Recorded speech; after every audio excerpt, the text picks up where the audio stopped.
بسم اللہ الرحمن الرحیم۔ 8 کلاس آج ہم پڑھیں گے جمع سالم اور جمع مکسر۔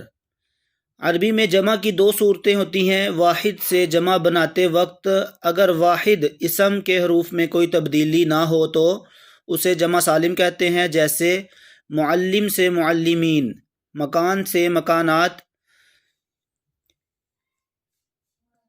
اس لفظ پر غور کریں، جو واحد لفظ ہے معلم، معلم سے معلمین جمع سالم بنائی گئی ہے۔ اس کو جمع سالم اس لیے کہتے ہیں کہ اس کی واحد جو ہے وہ سالم ہے، اس میں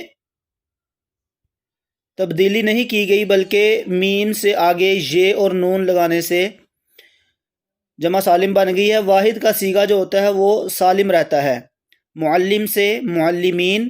اسی طرح مکان سے مکانات، یعنی کہ ایسی جمع جس کے اندر واحد کا صیغہ جو ہوتا ہے، واحد لفظ جو ہوتا ہے وہ سالم رہے، وہ جمع سالم کہلاتی ہے۔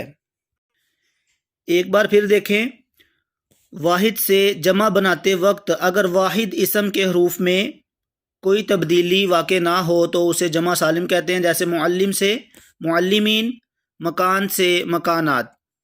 اور اگر واحد سے جمع بناتے وقت واحد اسم کے حروف میں تبدیلی ہو جائے تو اسے جمع مکسر کہتے ہیں، جیسے جسم سے اجسام، شروع میں الف لگ گیا ہے اور درمیان میں بھی سین کے بعد الف آ رہا ہے، تو یہ واحد جو لفظ تھا وہ تبدیل ہو چکا ہے جمع کے اندر۔ جسم سے اجسام، یہ جمع مکسر کہلائے گی۔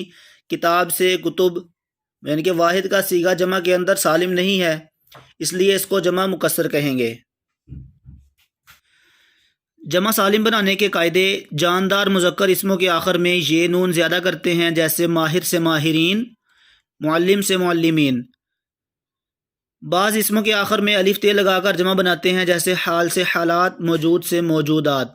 اگر واحد اسم کے آخر میں تے یا گول ہے ہو تو اسے گرا کر الف تے بڑھاتے ہیں، جیسے خدمت سے خدمات، واقعہ سے واقعات۔ یہ ہیں جمع سالم بنانے کے قاعدے۔ امید ہے آپ جمع سالم اور جمع مکسر کی تعریف اور مثالیں سمجھ چکے ہوں گے۔ اس سبق کو یاد کریں۔